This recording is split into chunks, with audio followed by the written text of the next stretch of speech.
I remember waking up that morning with this strange mix of excitement and that tiny flutter of nerves you get when you're about to do something fun. My father-in-law and I had this complicated kind of relationship, mostly lighthearted. A lot of teasing, and honestly, more than a few minor pranks over the years that I had learned to laugh off. Or at least, that's what I told myself that I was standing in the bedroom, shoving clothes into my suitcase, the zipper struggling to close over my neatly folded shirts and a pair of sneakers I'd been meaning to break in. There's something oddly comforting about packing, the way each item fits just so, like you're arranging little pieces of control before handing yourself over to the unpredictability of a trip. My FIL, meanwhile, was pacing around the living room, a grin permanently plastered on his face. "Don't forget your socks," he said, and I rolled my eyes, thinking about the time he'd hidden a single sock in the freezer for laughs. Yeah, I laughed then, still laughing, because who wouldn't? The car was loaded, the engine rumbling in that familiar way that makes you feel like the road is calling your name. I slid into the passenger seat, feeling the leather hug against my jeans, and breathed in the scent of the upholstery mixed with the faint, lingering aroma of his cologne. There's something oddly cinematic about leaving the comfort of home for somewhere unknown, even if it's just a neighboring state. Gas stations flashed by, their smell of fuel and stale coffee filling the car, a sensory reminder that adventure often comes with mundane details. As we merged onto the highway, I found myself thinking about the itinerary I'd mentally constructed. Stop at the diner he liked, maybe take a detour to that scenic overlook I'd been wanting to see. I imagined laughter spilling from the car, the hum of tires on asphalt, music playing softly in the background. It felt simple, perfect, even, and yet, there was this little nagging thought that I quickly shoved away. The tiny pranks he'd pulled in the past, the moments that made me pause and wonder if his jokes always landed in the same way for everyone else. Those thoughts lingered in the corners of my mind like shadows at noon. But I ignored them. I wanted this trip to be fun. I wanted to believe in easy camaraderie and weekend escapes that I reached over to adjust the rearview mirror and caught his reflection, that mischievous glint in his eye. "Ready for a road trip?" he asked. And I smiled, maybe a little too eagerly. Because in that moment, I didn't know that the grin I saw in the mirror would become the same grin that would haunt my next few hours. At first, everything seemed normal. The road stretched out ahead, endless ribbons of asphalt beneath the tires, the hum of the engine a steady companion. I had the playlist queued, my snacks lined up in the cup holder, and a thermos of coffee that smelled like home.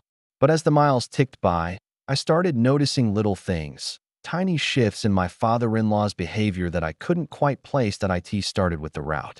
I glanced at the GPS and then at him, trying to match his calm, confident expression with the blinking blue on the screen. Aren't we supposed to take the highway exit back there?" I asked. He waved me off, grinning, claiming he had a shortcut. It didn't feel like a shortcut. The roads narrowed, the trees pressed closer, and the hum of the tires changed as we hit bumps I didn't expect. Then came the jokes. Innocent enough on the surface, but with this underlying edge that made me hesitate. "Watch out for bears," he said, pointing at a wooded area, the kind of quip you might laugh at on a hiking trail. Only, there were no bears, and I felt that familiar flutter of unease. My brain tried to reason it away. He's just joking. He always jokes. But the knot in my stomach wouldn't loosen. I remember looking out the window, noticing the gas stations growing sparse, the landscape unfamiliar. The smell of dry earth mixed with the faint tang of exhaust and pine. I thought about texting my spouse, a casual, "all good here" message, just to ground myself. But something stopped me, a hesitation I couldn't shake. That little voice, whispering, "Pay attention. He's up to something." And then there was the flashback, brief, almost cinematic in my mind. Last summer, during a family barbecue, he'd pulled that prank with the garden hose. Everyone laughed.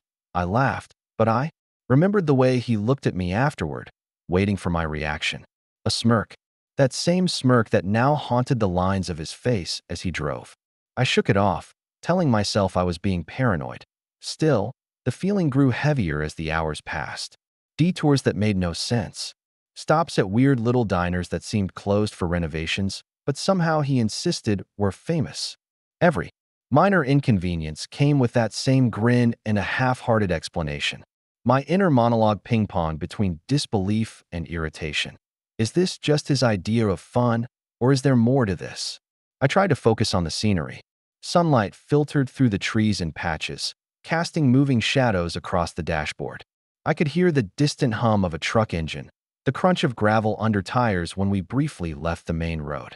Everything should have felt like a simple road trip, but the air had changed, subtle but perceptible, like a room right before a storm. By the time we stopped for lunch at a diner that seemed almost too quiet, too staged, I realized I was gripping the edge of my seat, my coffee untouched. Something in me clicked. The jokes, the shortcuts, the strange timing of everything. It wasn't just weird. It was intentional. And for the first time that day, I allowed myself to imagine the possibility that this trip wasn't about fun at all. The IT happened faster than I could process, like the world had tilted just slightly and then tipped all the way over. One moment, we were driving down that endless, empty stretch of highway, the sun beating down through the windshield, the hum of the tires almost hypnotic. The next, we were stopped. Just stopped. And then I realized I wasn't going anywhere. He parked the car in the middle of what looked like nothing. No gas stations, no motels, not even a house in sight. Just fields, the kind of place you only see in postcards or horror movies, depending on your imagination. The heat was oppressive, radiating off the asphalt, sticking to my skin. I reached for my phone. Dead signal. Not a single bar. My coffee, which I had been gripping for comfort, had gone lukewarm. And then I looked at him. That grin. That exact same grin I'd seen in the mirror that morning. He leaned back in his seat, arms crossed, like he had just pulled off the most hilarious joke in the world. "Surprise," he said. "Thought you'd. Like a little adventure." I blinked. Twice. 3 times. My brain tried to parse what was happening. "Wait, you left me here? Alone?" The words barely made sense even as I spoke them. A laugh bubbled out of him, short, sharp, and somehow cruel. "Relax. It's just a little prank," he said. "You always need a little. Excitement." Excitement. That's what he called it. My chest tightened, my stomach sank, and a strange mix of disbelief and anger flooded me. Excitement? Really? I glanced around at the endless horizon, the sun glaring overhead, the hum of the car engine now silent. There was nothing here except me and the distant whisper of wind through the fields. And in that moment, all the little signs came rushing back. The shortcuts, the odd jokes, the unexplained stops, the detours, everything pointed to this. My inner monologue started firing off a rapid, chaotic loop. He planned this. He actually planned this. I can't believe he actually did this. How could he think this is funny? A flashback hit me then, vivid and stinging. A holiday dinner last year, when he hid my coat in the freezer. I had laughed at the time, shaking my head, telling myself, it's just his sense of humor. But now, looking at him sitting there, smug and utterly satisfied, I realized it was never just humor. It was a test. Or maybe just pure mischief, but with consequences I hadn't expected. I opened my mouth to speak, to demand answers, to yell, to plead, but nothing coherent came out at first. My voice felt stuck somewhere between disbelief and rage. Every instinct screamed at me to leave, to get out, but I was trapped, literally. My eyes darted to the horizon, searching for a road, a sign, anything. There was nothing, just the vast emptiness in him, sitting there as though the world itself had conspired with him. And then it hit me fully, brutally. I was stranded. Completely, utterly, embarrassingly stranded. And the person responsible, who should have been a guide, a family figure, a partner in this journey, was grinning at me like a cat with a new toy. That grin. I will never forget that grin. It's the kind of look that sticks in your memory, the kind that gnaws at your sense of trust and flips everything you thought you knew about someone upside down. The second I realized what he had done, something inside me snapped. My hands gripped the edge of the seat so tightly my knuckles turned white. "Are you kidding me?" I shouted, my voice breaking somewhere between disbelief and fury. The words felt small against the enormity of the situation, but they were all I could manage. He leaned back, still smiling, and tried to brush it off like it was nothing. "Come on, it's funny. You're overreacting," he said, and the calm in his voice was infuriating. Overreacting? I wanted to shake him, scream until my lungs burned. Make him feel even a fraction of the panic I felt in that moment. The air in the car felt thick, almost sticky, like it was holding my anger in place. The wind outside whistled through the gaps in the windows as if mocking me. I slammed my hand against the dashboard, startling a flock of birds nearby. Funny? Really funny. I spat, my voice dripping with sarcasm, disbelief etched into every syllable. Inside, my brain was racing. How could he think this is okay? Who does this? Then the memories came, sharp and unavoidable. Flashbacks of minor pranks over the years, hiding things, little manipulations, jokes that always left me second-guessing myself. At the time, I had laughed them off. I had wanted to be part of the family dynamic, to fit in. But now, each one hit like a tiny dagger. Every smirk, every sly glance suddenly had context, a new layer of intent I hadn't noticed before that I tried to calm myself, telling myself I could reason with him. But the words felt hollow. My chest ached, my stomach twisted, and the emptiness outside the car mirrored the sinking feeling inside me. I wanted to storm out of the car, but I was trapped, literally and figuratively, in the middle of nowhere. The helplessness gnawed at me, a cold, sharp thing that made my hands shake. That I remember the metallic taste in my mouth, the sweat forming at my temples as I debated my next move. Part of me wanted to leave, to run, to get as far away as possible. But part of me was frozen, watching him, trying to gauge if he even understood the impact of his actions. He didn't. Not really. To him, this was a joke, a story to tell later. And that realization, his complete lack of empathy, stung more than anything else. Finally, I let out a frustrated laugh, bitter and raw, the kind that comes when anger and disbelief mix together too perfectly. Yeah, very funny, I muttered, under my breath, my voice trembling. My mind raced with every possible plan. Call for help, hitch a ride, walk, anything. But all I could do was sit there, trapped with him and his grin. And in that moment, I realized something I hadn't admitted before. I wasn't just angry. I was hurt, deeply, betrayed by someone I thought I could trust, someone who was supposed to care, even a little. The silence that followed was deafening, broken only by the occasional chirp of distant birds and the hum of the idle engine. I sank into my seat, trying to breathe, trying to contain the storm of emotions swirling inside me. But the damage was done. It hit me gradually at first, like the slow sinking of a stone in water, but then all at once. I was completely alone. Not just physically alone, though that was terrifying enough, but isolated in a way that made my chest tighten and my thoughts spiral. The road stretched endlessly in both directions, a ribbon of gray under the scorching sun, with nothing around me except fields that seemed to mock me with their emptiness. That I tried my phone again.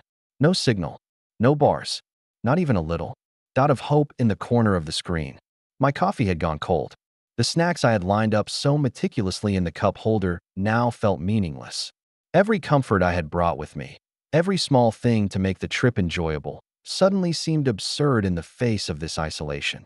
The wind picked up, carrying the faint scent of dry grass and dirt, scratching against the windows, rattling the car in a way that sounded eerily like whispers. I closed my eyes for a moment, trying to steady my breathing, but the panic wouldn't let me. My mind raced. What if something goes wrong? What if I need help and no one can get to me? How could he do this? And then the flashbacks began, creeping in unbidden. I remembered last Christmas, when he made that funny comment about leaving me to fend for myself at the mall while he shopped leisurely. I had laughed then, told myself it was harmless. But now, I felt that laugh choke in my throat. That tiny pattern I had ignored before now screamed at me in painful clarity. He enjoyed watching me squirm. That I got out of the car, hoping that maybe standing, moving, doing something would ground me. The asphalt burned through my sneakers, hot and unyielding under the sun, but I barely noticed. I walked a few paces, the emptiness of the landscape pressing in around me. Every sound, my breathing, the distant buzz of an insect, the rustle of the wind through the fields, was amplified, echoing in a way that made me feel small, insignificant, and vulnerable. That I couldn't help the bitterness that rose in me. This isn't funny. This isn't a joke. The thought of him sitting back in the car, probably imagining some punchline, made my stomach churn. I wanted to scream, to throw something, to do anything to feel some control over this situation. But there was nothing to grab onto, nothing to manipulate. Just me, the open road, and the realization that the person I thought I could trust had deliberately placed me here. As the minutes stretched into what felt like hours, I felt a strange shift inside me. Fear was there, absolutely. But beneath, it was a stubborn spark, a flicker of resolve that whispered, "You can handle this. You have to." I still didn't know how, or when, or what steps I would take, but I knew I couldn't just give in to the panic. The isolation had made one thing crystal clear. Survival wasn't about waiting for someone else to fix this. It was about figuring out a way forward, alone. The sun dipped lower in the sky, painting everything in gold and shadow. I leaned against the car, feeling the heat radiate off the metal, and allowed myself one shaky breath. This wasn't just a prank anymore. This was real, and I had to face it. And for the first time, a strange mixture of fear and determination settled into my chest. As I sat there, leaning against the hot metal of the car, trying to think clearly, my mind betrayed me. Memories started surfacing, small, seemingly insignificant. Moments that suddenly felt like pieces of a puzzle I had refused to see before. Each flashback carried a weight I hadn't realized at the time, and now they pressed down on me, amplifying the sting of the prank I had just endured. That I remembered. The way he used to corner me at family gatherings, jokingly, pointing out mistakes I hadn't even noticed. The tone of voice was always light, playful on the surface, but there was a subtle edge beneath it, a sharpness that made me question myself. At the time, I had laughed, trying to blend in, trying to show I could take a joke. But now I could see it clearly. There was a pattern, a way he subtly manipulated situations to put me off balance. Another memory surfaced, and it hit harder than the first. Last summer, during a weekend barbecue, he had accidentally locked me out of the house while everyone else was inside. I had stood there, fuming, banging on the door, and everyone had laughed, including him. I remembered the look on his face as I finally got in, half triumphant, half amused. I had laughed it off too, like a fool, but the humiliation lingered, tucked away somewhere deep in my chest. The flashbacks weren't just limited to pranks. There were arguments I didn't recognize as manipulative at the time, moments when I had questioned myself, my reactions, my own judgment. The subtle digs disguised as jokes, the passive-aggressive remarks during holidays, even the small instances where my opinions were dismissed or undermined. It all clicked now, forming a pattern I could no longer ignore. That I let out a bitter laugh, a sound that echoed across the empty fields. All this time, I thought I just laughed it off. I gave him the benefit of the doubt. I told myself it was harmless. And now look at me. The reality of being stranded, alone in a strange place, made all those past moments sting with a sharper clarity. They weren't harmless. They were warnings. Signs that he enjoyed testing boundaries, seeing how far he could push without consequence. The wind carried the distant hum of the highway, reminding me of the world moving on outside my tiny bubble of chaos. I closed my eyes and let the memories wash over me, painful as they were. Each one fueled a growing sense of anger, but also a deeper understanding of myself. I realized I had tolerated too much, laughed too easily, and ignored my own instincts.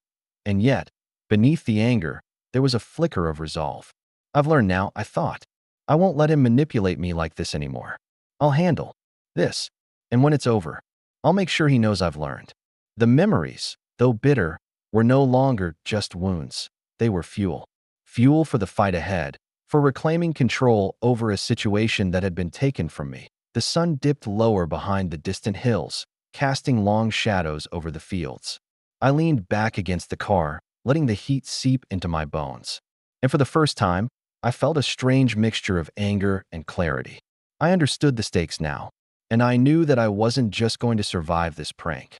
I was going to come out of it stronger, smarter, and unshakable. After sitting in stunned silence for what felt like hours, I finally realized that sulking wasn't going to get me anywhere. Fear and anger had their place, sure, but now it was time to think, really think. To survive this, I had to take control, not just react emotionally, but actively reclaim some sense of power in a situation that had been stolen from me. I started with the obvious, my phone. I tried it again, toggling airplane mode, restarting it, holding it up like some ancient ritual might magically summon a signal. No luck, not a single bar. Frustration boiled under my skin, but instead of letting it consume me, I leaned into it. This was a challenge now, a puzzle to solve. Next, I examined my surroundings, scanning for anything that could help. The fields, stretched endlessly, dotted with scrubby trees and the occasional abandoned structure. A distant farmhouse flickered in my mind as a potential destination. Maybe someone there could help. Maybe they'd call a tow truck, lend me a phone, or at the very least, offer directions. It wasn't ideal, but it was something. Action beats in place of panic. I packed a small bag quickly. Water, a granola bar, my keys, a flashlight, and shoved it over my shoulder. The asphalt radiated heat, sticking to my sneakers, but I didn't care. I started walking, each step deliberate, each breath measured. The isolation was still oppressive, but it was no longer paralyzing. I had a plan now, vague as it was, and that plan was mine. Every few minutes, I stopped to check the horizon, squinting against the late afternoon sun. Thoughts of my father-in-law floated through my mind. He had intended for me to panic, to feel helpless. Maybe he even wanted me to beg. But that wasn't going to happen. Not today. Not like this. I allowed a small, sarcastic grin to creep onto my face. Hope you're enjoying this, because I'm about to turn the tables. I found a small dirt road leading off the main highway and followed it, counting steps, estimating distance, calculating the safest way forward. My inner monologue kept me grounded, one step at a time. Look around. Stay aware. Don't panic. Each rational thought was a brick in a wall I was building between myself and the helplessness that had tried to swallow me whole. By the time I reached a small cluster of trees that might offer shade, I had begun to feel a strange mix of fear and pride. I was alone, yes, but I was moving, planning, taking action. I wasn't a victim anymore.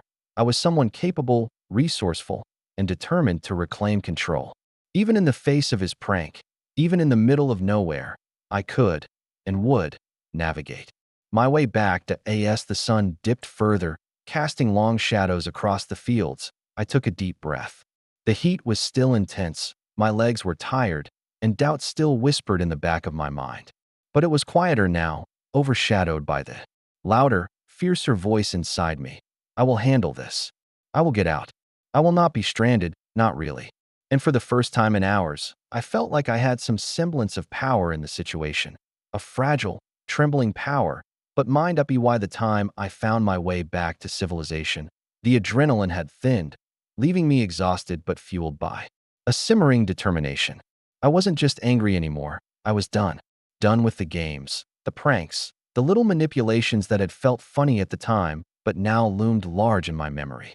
I needed him to understand that I wasn't a pawn, and maybe, just maybe, I wanted to see that smirk wiped off his face. When I finally caught up to him, parked at a roadside cafe, casually sipping a soda as if nothing had happened, the sight made my blood boil. There he was, the same smug grin plastered across his face, probably imagining some punchline about my adventure. I walked up, my footsteps deliberate, my chest tight with anger and disbelief. Every muscle in my body screamed confrontation. Really? I said, my voice low but steady, each word cutting through the air like a blade. You thought it'd be funny to leave me stranded? Alone? In the middle of nowhere? His grin faltered just slightly, the first crack in his armor, but he recovered. Quickly. It's a joke. You're overreacting, he said. As casually as if I had complimented him on the weather, I let out a bitter laugh, shaking my head. Overreacting? You call leaving someone miles from help, without a signal, overreacting? That's your idea of fun. I could feel the heat of anger radiating from my core, burning in my throat, in my chest, fueling every word. Memories of past pranks, subtle digs, and moments of humiliation came rushing back, surfacing in every syllable I spat out. Do you even realize how dangerous that was? I pressed on, my tone sharpening. What if something had gone wrong? What if I needed help? Did you think about any of that? His expression shifted, just enough to reveal a flicker of guilt, or maybe fear. Maybe he finally realized the magnitude of his actions, and then I did something I hadn't planned. I let the sarcasm and anger mix into a pointed, cutting honesty. I've tolerated your little games for years. I laughed at things I shouldn't have. I let myself be made small, dismissed, or embarrassed, and for what? So you could think it's funny to test me like this. My voice trembled slightly, not from weakness, but from the raw weight of everything I had carried, he looked at me, eyes finally meeting mine, and for a moment, there was silence. Just the distant hum of traffic, the clink of dishes from the cafe, the rustle of leaves in the wind. It was quiet, but heavy, dense with tension, and I let it settle. I had said what needed to be said. I had drawn a line, made my anger visible, made my boundaries known. And then, almost as quickly as it had started, the moment passed. His smugness faded, replaced by an awkward, tentative acknowledgement. He muttered something under his breath, half apology, half excuse, but I didn't need it. I had faced him, confronted the prank, confronted the pattern of behavior, and I had come out intact. Walking away, I felt a strange mix of catharsis and lingering anger.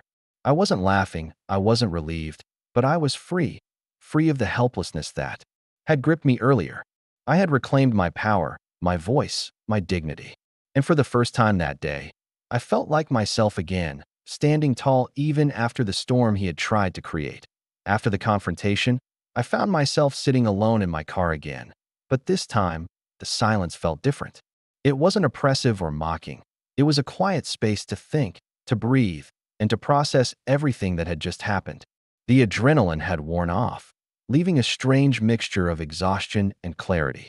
I realized, maybe for the first time, how much I had let small things build up over the years, how much I had tolerated in the name of family harmony or laughing things off. I thought about the road that had left me stranded, the empty fields, the relentless sun, the wind that had felt almost cruel as it whipped around the car. Those moments of fear and isolation had been brutal, yes, but they had also been enlightening. I had survived them. I had walked through discomfort, uncertainty, and helplessness, and come out stronger on the other side. Flashbacks came again, but this time they were less bitter. I saw myself during past pranks, past awkward family moments, and I realized I had laughed more out of fear of confrontation than genuine amusement. But instead of anger now, I felt recognition. I had ignored my instincts too often, silenced my voice, and let humor cover up manipulation. And now I could see it. Now I could set boundaries. Now I could grow. That I thought about my father-in-law, and the realization settled in that I couldn't change him. I couldn't control his sense of humor, his choices, or his need to push limits. But I could control myself. I could choose how I responded, what I allowed, and how I moved forward. That control, that agency, felt empowering, more intoxicating than any revenge or satisfaction I might have imagined. The sun dipped lower, painting the sky with streaks of orange and purple, the horizon soft and vast. I took a deep breath, smelling the lingering scents of asphalt, grass, and the faint aroma of coffee from earlier. It was grounding, a sensory reminder that the world continued beyond the chaos he had created. And somewhere in that vastness, I realized I had room to grow, to heal, and to reclaim the part of myself I had nearly lost to fear and frustration. I allowed a small smile to creep onto my face, sardonic yet tender. You think you can break me with a prank? I thought. Not today. And for the first time in hours, I felt calm, clear, centered. I had walked through the storm, faced the person who had tried to destabilize me, and I had emerged with insight and resilience. That it wasn't about winning. It wasn't about proving a point. It was about understanding myself better, acknowledging my feelings, and committing to act from a place of self-respect moving forward. Growth, I realized, wasn't always loud or dramatic. It could be quiet, reflective, and almost invisible. But its power was real, and it was mine. By the time I returned home, the sun had long dipped below the horizon, leaving the sky painted in soft purples and deep blues. The familiar smells of home, coffee brewing in the kitchen, the faint hint of laundry detergent, welcomed me like a quiet hug. But more than the comfort of physical space, it was the mental clarity that greeted me that evening that mattered most. I had survived, I had learned, and finally, I felt a sense of closure. Sitting in the living room, I replayed the day in my mind, not with bitterness, but with understanding. I thought about the fear, the anger, the humiliation, and the adrenaline-fueled determination. Every moment had shaped me, teaching lessons I wouldn't forget. I realized how easily I had once let humor cover discomfort, how often I had dismissed my own instincts to avoid confrontation. But now I knew better. Boundaries mattered. My voice mattered. And I wasn't going to allow anyone, even family, to strip that away from me again. That I thought about my father-in-law. Could he understand why it wasn't funny? Maybe. Maybe not. And at this point, it didn't matter. I had faced him, made my feelings clear, and reclaimed control over my own reactions. That was enough. For me, that was victory. Not humiliation, not revenge, not a show of power, but empowerment.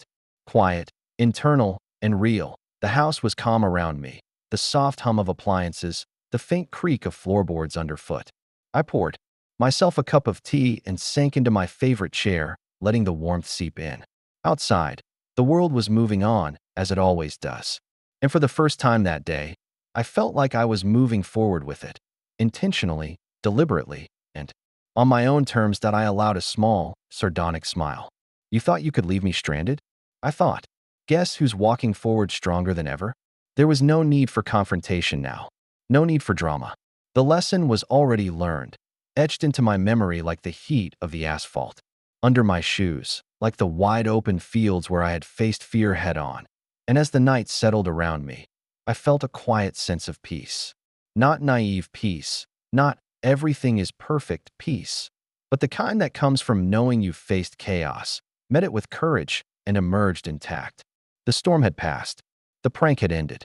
And in its wake, I had found clarity, resilience, and the strength to set boundaries that would protect me from being stranded, physically or emotionally, ever again. That I leaned back, letting the soft glow of the lamp wash over me, and thought, life will always throw challenges, and people will test you. But now I know something crucial. I can handle them. I can navigate through the unexpected, and I can move forward without losing myself. And that, more than anything, feels like winning.